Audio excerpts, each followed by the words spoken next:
Hey, White Sox fans, the Rep Valentini here, getting to host a very special gallows humor edition of the South Side Sox podcast. It is number 43, but first in the RIP category, hang another uniform in the dugout. Luis Robert, that Pantera is broken. Unfortunately, Joe Reeses, it maybe is his fault. He's joining us here. Super Joseph Reeses broke the news for us on site.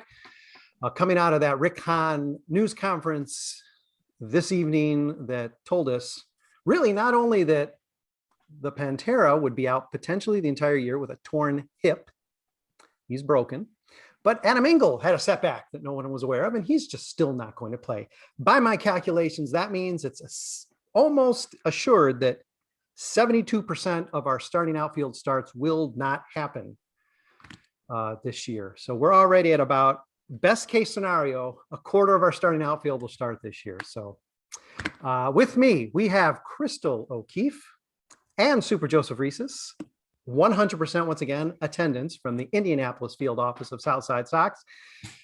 Straight out of the Southeast, now it's Tommy Barbie. And of course, Colleen Sullivan reporting from the cave. Apparently there's a snake attack going on somewhere in the household. The little Panteras have, no? Okay. Little Panteras after the snake that's on the porch.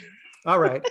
Snake attack on the porch. Appropriate for a day like today. Well, we got the terrible news, obviously. And we've, I think I even admitted to you guys as we were discussing the breaking news that I was actually nervous to hear this information as if I was going to be public speaking somehow, because I don't know if it was a sense that it was going to be devastating news, or the fact that they were calling a press conference is very ominous. And I just thought, wow, he is not going to play again this season.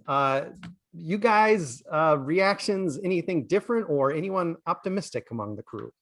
Well, like having watched the game yesterday and watching like how he went through the bag and then how he reacted, I honestly thought he broke his ankle. And when they're, oh, he just pulled his hip, I'm like, there's more going on, because with how he went down and how he was not getting back up, I'm like, did he dislocate his hip? Like, it felt like there was going to be more that was coming out anyway. So I'm not that surprised. I'm more surprised that Adam Engel had a setback at this point. Because I also was wondering if he died in the same accident as Eloy. Because we haven't heard anything about him. Yeah, like in solidarity, he was going to maybe take some of those left field starts. So it's like, hey, I'm just going to go down with you. Yeah, for a guy who he tweaked it sort of like making a throw or not even his most spectacular catch by any stretch. And yeah, he's essentially 6 feet under at this point. Maybe he sees that there's like a dumpster fire and he's like, you know what? I'm still not okay, guys. I need to take some time. Yeah. My other dumb calculation, because I'm just throwing stats out apparently, because I guess I'm the stats guy. Come on, Super Joe, step up. It appears now that, again, sort of best case scenario, and that includes what we would have expected Engel to start.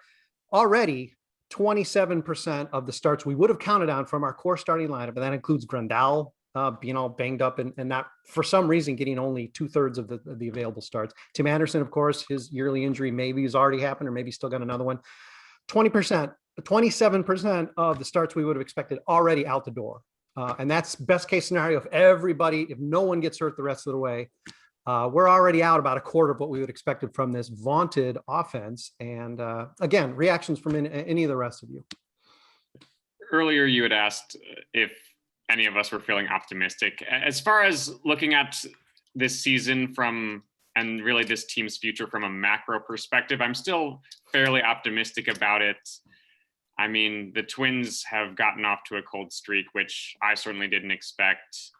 And obviously, I certainly didn't see Yermin Mercedes' breakout coming at all. And that certainly helped in a big way, and has certainly helped cushion the blow of losing Jimenez, of course.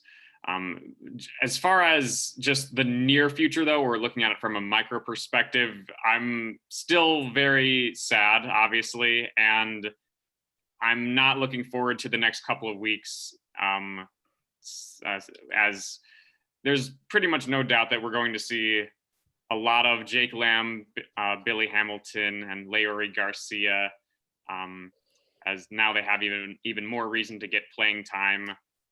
And that just isn't really ideal. And I anticipate being a little bit antsy seeing in anticipation of what the front office is going to do to address this gap. Oh God, it's getting scary. Joe, all right, let me terrify you. You're looking too smooth and too optimistic right now. You name check Yermin, who's been great, but he's played 1 month of baseball. Adam Eaton has been playing out of his head. Yohan Moncada has been great for the team. Okay, we would have expected that. Tim Anderson has been terrific in limited time. Nobody else. I don't know who is at this point. They're all dying, so nobody can step up. Luis Robert was having a dynamite year, fulfilling your preseason prediction of best White Sox position player of all. But even the guys who are doing well, Yermin has carried this team, and he's a guy who wasn't on the team last year. That is true. You did. I don't believe you mentioned my guy Nick Madrigal, though. He's. I think he deserves a mention as someone who's played well enough for the team. He's recovered since that first road trip of the season where he was very bad, admittedly. But since then, I've really enjoyed what I've seen from him. But yeah, that is true. Certainly some reasons to be concerned. And yeah, really would be helpful to have Jose Abreu hit the ball again. And because obviously it was a very rough first few weeks for him, and having him recover would go a long way. Are we sure that Jake Lamb didn't do some kind of Tanya Harding thing to Luis Robert? Did he loosen the bag somehow? Anyway, it's not like he needed to do anything. You never know. He just wasn't sure. He wanted that extra playing time, even though Tony's going to give it to him anyway. He just had to be sure. He read everyone's tweets. Yeah, Constantly. I will say, and I don't know who I can credit because I was just doom scrolling on Twitter earlier, but someone pointed out, if it wasn't for all of these injuries, we would not have Yermin right now. So it's kind of one of those, let's try to stay optimistic on who the next man up is going to be and who's going to come in and be Mercedes number 2. I don't remember who even tweeted that out because everything is just a blur right now. But I'm trying so hard to think there's another guy that's going to come in and he's going to actually do something. Who knows? Is it going to be Tommy's guy, Micker Adolfo? Yeah. Micker Adolfo right there. Hey, that's the scary thing. Okay, again, let me throw some stats at you because apparently that's my thing. We're exactly 1/6 of the way through the season. The guys we're counting on to fill in here, Andrew Vaughn, baseball reference wise, projected 0.6 WAR. Billy Hamilton, somehow we're counting on him now. He's a core player, 0.6 WAR. Nick Williams, of course, gone, sort of. He's somewhere. In his limited time, he did only the damage of minus 0.2 WAR. Jake Lamb, 0. Leury Garcia, 0. A guy who actually performed well, Danny Mendick, was on track for 3 WAR. He's starting in Charlotte. Again, Adam Eaton, a guy who's projected for 3 WAR right now, you would not have expected, and Lord knows he's going to, his knees and shoulders and head are already buckling, right? Every other play in right field. It seems like it's only a matter of time. So yeah, why not Micker Adolfo? Because Blake Rutherford, Luis Gonzalez is going to get first shot. Second half will probably be where we start to criticize perhaps once again, because it's very tedious to do so, but the off season, because that's why we're in this pickle. And I know, Brett, they're 15-12. Shut up. They're in second place. Well, with every one of these moves, the Kansas City Royals get closer to somehow stealing the American League Central this year. And it's great that Joe thinks that the Twins are doing terrible. They're crappy. So, it's going to be handed to us, but somebody, a life raft, please send one out. I don't hate Billy Hamilton as much as everybody else. Hey, I don't hate him at all. He's good. I mean, but now he's a core guy. I know, Right, that's really all I have to say about that. Like, I don't hate him as much as I hate everybody else. A fair assessment. All right. Maybe they'll bring Danny back up. Like, that's my only life raft at this point. Please just bring him back. Like, I agree with that. I'm confused as to why he got sent down. Like, why is Jake Lamb here and Danny Mendick in Charlotte? Like, that doesn't feel right to me. Maybe the Dancing for Dubs was insincere last year. They didn't like it. Mature. It's like Nick Madrigal with the 3,000 hits comment. Yeah, the dance. Yeah, too feisty, too confident. Oh, God forbid. Yeah, especially under the current regime, eh? All right. Well, I'm statsed out. And all the stats are bad. So maybe what is good? Joe gave us a little bit of optimism. And of course, this division is there for the taking. This isn't the end of the world. But I mean, how many more guys are going to go down who are core players? I mean, Yohan Moncada, you know, I won't say hanging by a thread because he's been kicking ass. I mean, he's been great, especially coming off of a coronavirus season, which actually wasn't terrible last year either, given the circumstances. Abreu's been absent. Grandal has been absent. Nick Madrigal, okay, you know, for sure. Okay. Tim Anderson, if he can stay on the field, projecting for a phenomenal year. Adam Eaton better than we expected, but that's it. You're mean. Okay, you're mean. You're mean. That's it. That's not even with this starting rotation, which again, that could be a second half thing, knock on something on that. I don't know if this is a division winning team anymore. Okay, Jake Lamb is going to get the walk-off run in the World Series, and we are all going to be eating. I can't even say it with a straight face. We're all going to be eating our words when he's hoisting a lovely trophy and flaunting his ring. He'll be our Jeff Bloom. Am I allowed to talk about the rotation at all? Obviously, that's not the main point. That's not the main thing that we're talking about today, but am I allowed to mention it? You are, Joe, but you know what? This gallows humor has been so fast and furious. Let's just use this as a spot to break in the middle, and we will allow you to blow more sunshine up all of our collective podcasts, listening and watching asses with talk about the starting rotation in just a second. We'll be right back. Hey, you hear that funeral dirge? It's faint. It's faint. Well, you are watching and listening to podcast number 43, one we never wanted to have because it is the rest in peace, Luis Robert. Pantera has fallen. Again, another jersey will be in the dugout, surely hanging. There's going to be batting gloves worn or Pantera wear, Under Armour wear on everybody's bodies for the rest of the season until somebody else falls down.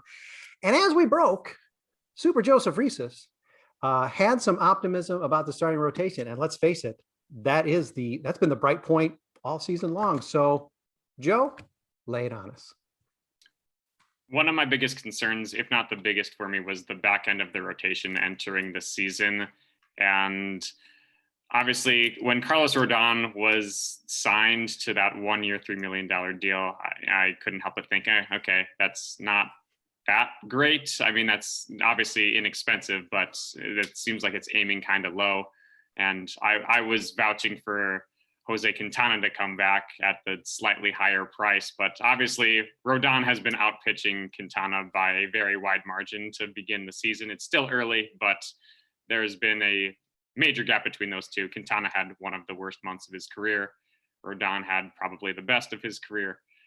So that's certainly a good thing to see. And hopefully that, as for Dylan Cease, who was also started the year at the back end of the rotation, that last start he had was oddly efficient, and he had no walks and 9 strikeouts in the 7-inning shutout. That was very strange to see from him. You know, he kind of fired on all cylinders that game, and that kind of reminded me of that start that Giolito had in early 2019 against Kansas City, that he had to be removed from an injury. It turned out to be a minor injury, luckily, and he came back and was a beast down the stretch of that season. But yeah, that's like short start he had against Kansas City. I think it was in that, actually, the Tim Anderson bat flip game against Brad Keller. I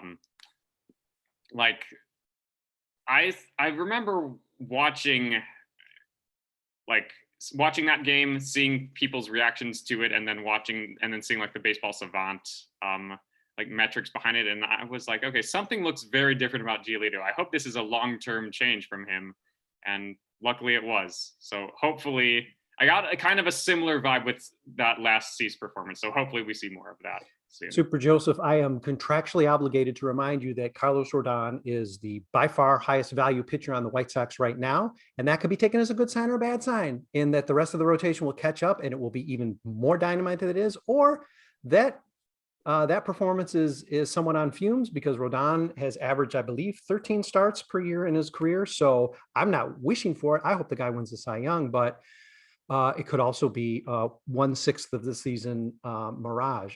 Okay, we're on this hot topic, even though I tried to just douse Joe with cold water there. Let's keep the good vibe going, maybe about the pitching staff or something else to be optimistic about on this day of all days. I mean, the pitching has kept them in it this far. You mentioned how few of the bats are hitting, yet the White Sox record and run differential is what it is, where it's among the best in baseball. So there's signs for optimism there. The other part of it, frankly, is that we've seen the influence of Tony La Russa in terms of the roster build, and it's obvious that despite his statement of there being depth, they know that there isn't much depth there.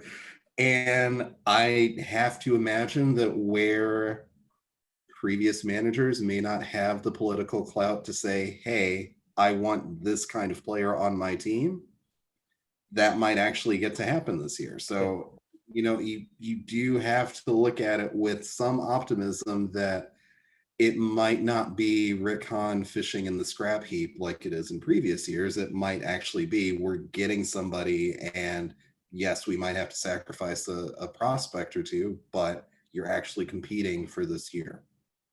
It's unfair to compare Liam Hendriks and Jake Lamb on every level, of course, but yeah, in a series, go out and you get a guy, maybe fueled by Tony. Yeah, they go out and get the best closer in the game. He's the 26th man, so who gives a damn either way? Okay, then they got Jake Lamb. Mixed results, a little frightening, but yeah, you're right. If the chips are down, maybe it's, let's go out and get that guy. Here's the scary thing. Rick Hahn's done pretty well trading. Granted, he's had some pretty good currency to trade with, but he hasn't given that currency away, and he's actually reaped, I think, a lot better back than he's given out, even though, Chris Sale, Prime, et cetera. Are we scared at what that might yield, especially if it's Tony fueled? What is the type of guy that Tony is going to want? We're talking like this guy's going to be managing for 5 years, is going to go out and get out there on the market. Is that frightening? I think that's already been alluded to in this podcast, but is that a scary proposition? No commitment from anyone. Heavy sigh. I really hope he's not around for 5 years. And I will fully admit that I did not. God, I hope not. I will fully admit that I did not go into this optimistic that Tony La Russa was going to do well. I am usually not. I'm usually not one to manager bash, but I was very pessimistic about it. There have been times where some of the stuff he's done has worked out. As somebody who personally hates when we bunt in stupid situations, it's worked out a couple of times.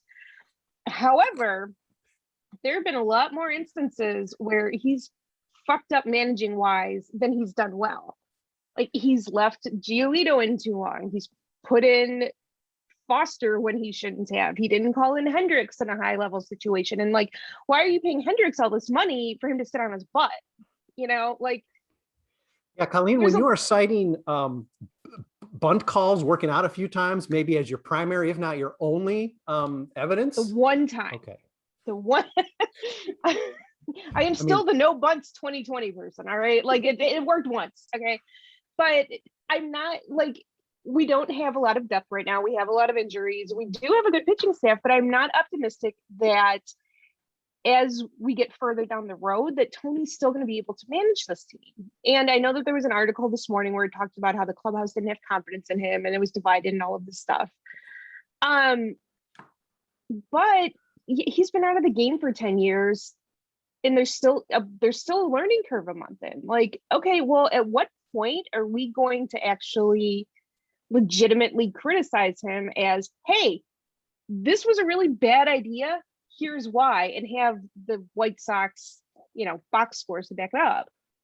Yeah, it seems like he safely has a year. To those comments, I don't know if that was the ESPN article or what, but I There was always an question. ESPN one and a 670 the score. I always question that stuff because I wonder sometimes how much that has to do with especially the position of the Bob Nightingales and the Passons of the world, because their job is to have this vibe, and it's like the whole anonymous quote.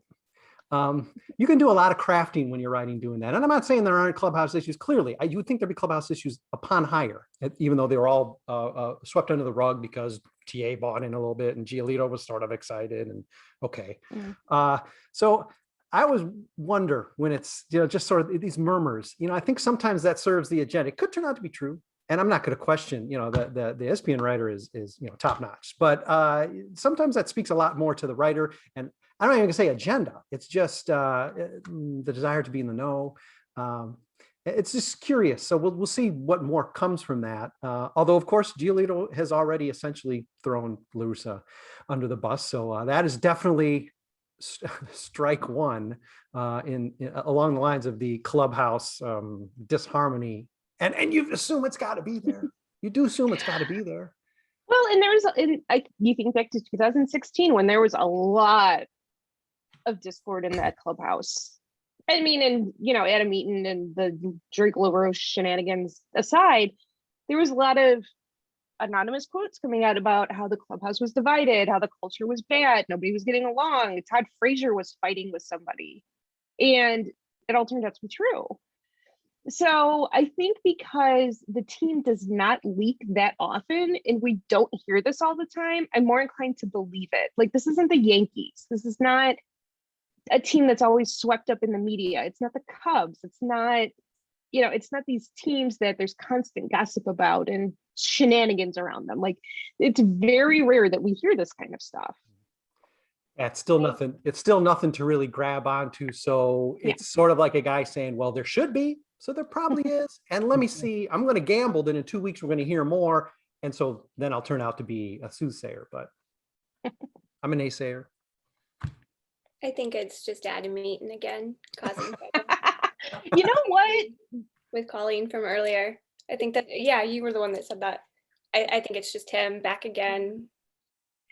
He talks about the Diamondbacks had a bad culture and the Nationals have a bad culture and the White Sox, and everywhere he goes, it gets better. All along. I mean, we know. Yeah, I'm like, so maybe it's you, Taylor Swift. Exactly. I was about to say.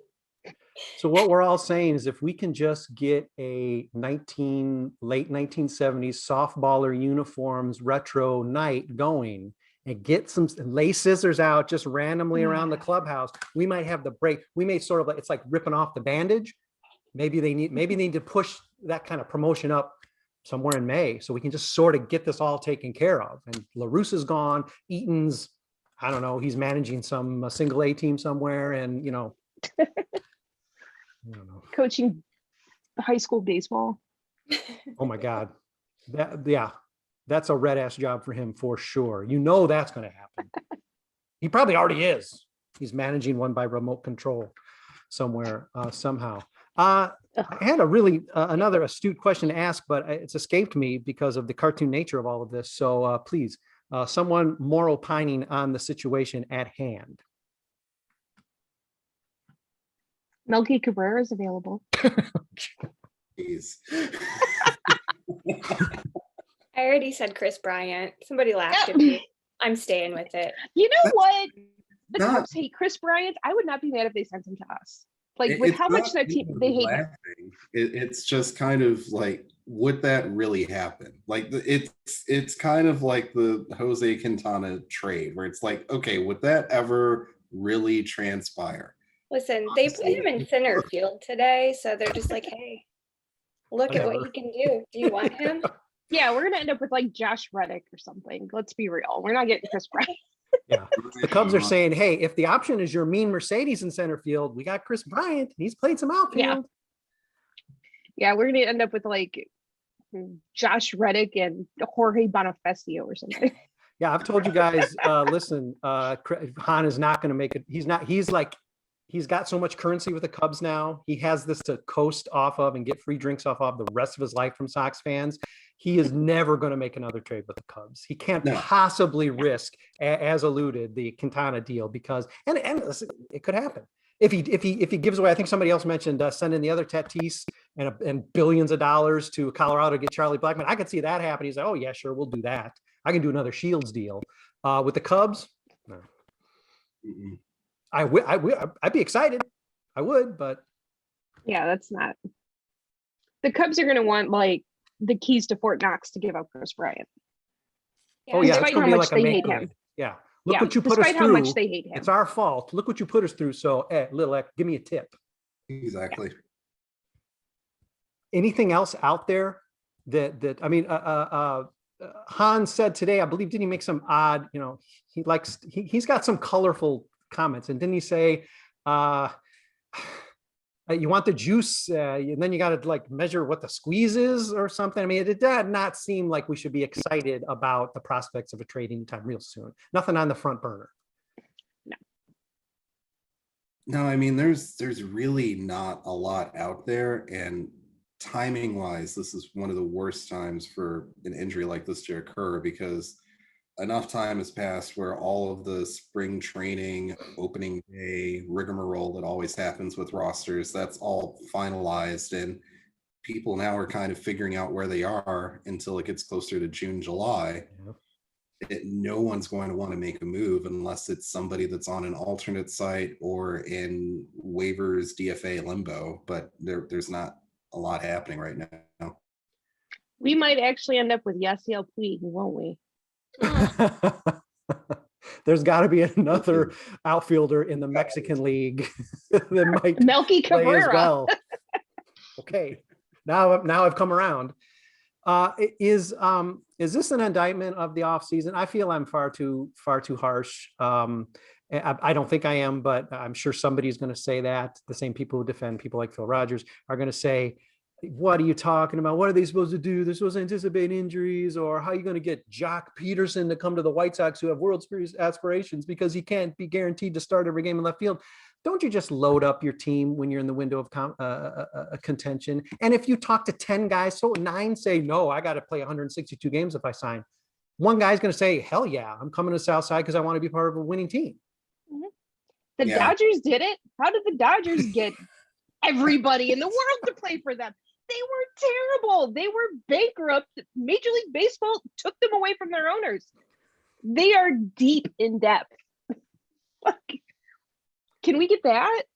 But also, too, I mean, even going into the season, and one of the reasons why I made my prediction about Mick Rodolfo is that you looked at the outfield, and no, I didn't envision that most of the outfield would be dead by May, but you can't anticipate Adam Eaton playing 162 games when his player history never had that in the cards. You can't predict Eloy playing 162 games where he has a fight with a wall or a net every time he's out in the outfield. Even Robert, you don't know what that's going to look like over the course of a full season. So it made all the sense in the world to have additional depth there. And it's just a combination of not having the foresight to sign guys, even on minor league deals, just to load up the possibilities. And also, it speaks to the draft class for the White Sox, too, where they aren't drafting guys in the later rounds to even serve as bodies that you have on hand just in case these things happen. And that's what the Dodgers are really good at for all the free agent signings that they make. They have a ton of draft picks that have worked out just as well. Even the Cardinals, when Tony La Russa was there, that was what made them so dominant, is that they drafted guys that fit roles and fit needs. And the Sox don't have any of that right now. And for those of you who think Melky Cespedes is going to be the guy who might somehow come and save, he's not even on a roster of a full season minor league team. So I think they're taking him slow. So nothing from the minors to come to rescue. Mike Rodolfo aside. And who knows? You know, at some point they're going to bring somebody. Maybe Jake Berger's going to end up playing left field for this team. I don't know. It might happen. Well, yes, you make a very good point, Tommy, about the drafting history. Yeah, it's been a struggle to identify players who can fill in toward the end of the draft. I mean, I guess Adam Engel is one of those rare pieces who was, he was drafted in the 19th round, and he's been able to fill in at an above replacement level of play like during his career overall. And obviously 2020 was his best season, but yeah, he's been kind of an outlier in that sense, as far as being a useful player at the major league level who they were able to find in the latter portion of the draft. But overall, yeah, there's not their drafting history lately has left a little bit to desired as far as like the ability to spot depth pieces there. As far as free agency, I would have liked to have seen more effort from them in the offseason, although I will cut them a little bit of slack, as obviously losing Jimenez and then Robert this quickly into the season. I mean, yeah, you can't really be that surprised when injuries happen and be better prepared than having Leury Garcia and Billy Hamilton as the next best options. But it was still a very unlucky circumstance how this all happened, at the end of spring training and then May 2nd. So, and then Jock Peterson's name was floated out there, and he was a guy who I definitely wanted them to get during the off season. But he's obviously off to a very slow start this year, so I'm not too upset about that one at this moment. Super Joseph, you're trying to tell me now, I'm not a sabermetrics guy, so explain this to me. You're telling me that the last three high first round position players of Zach Collins, Andrew Vaughn, and Jake Berger all being DHs is not a smart baseball strategy? I would say it probably is not. Yeah, that is right. Okay, thank you. Wow, that was good intuition by me. Optimism going forward. This team is the run differential is extraordinary. It definitely, their run differential betrays their record, which tells me that Tony La Russa hasn't done a good job so far, and the team perhaps has been unlucky. You tell me which it's more. But they're in position. They're in a weak division. Are we uneasy about what we're going to see in the coming weeks? Do we just got to navigate through May and then hope that things get better? I think we just need to get through May and get them back into where they feel like they can gel with one another and get right back on track. But I think it will be fine once the house is no longer on fire. It's been on fire for weeks, though. I know. You just have to somehow get through it and hope that somebody will wake up, whether it be Jose Abreu or just someone that you used to be able to trust. You just have to hope they can wake up and get through May, and then maybe smooth sailing, and maybe the Man of Steel will be back before we know it. For those of us who don't have a second team, I don't know, like the Mets, we don't have another house to move to. So it burning down to the foundation, we gotta just pitch the tent, hope it doesn't rain too hard. If there's one thing you can learn from the Mets, it is that if the bullpen ruins the game for you,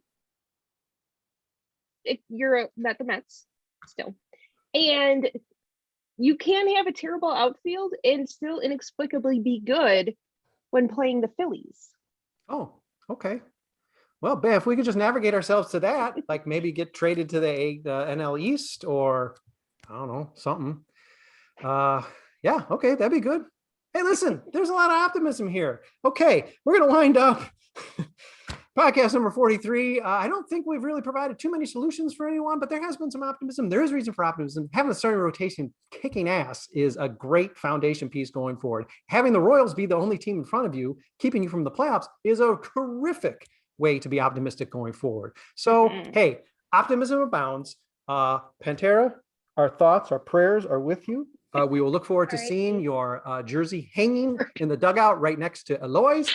And listen, thanks everybody for listening, reading, watching. Thanks all you guys, Crystal, Tommy, Colleen, Super Joseph. Thanks for joining me on this very difficult evening. But we got another ball game tomorrow night, and it's opening day for the minor leagues as well. So good things coming. Stick with us.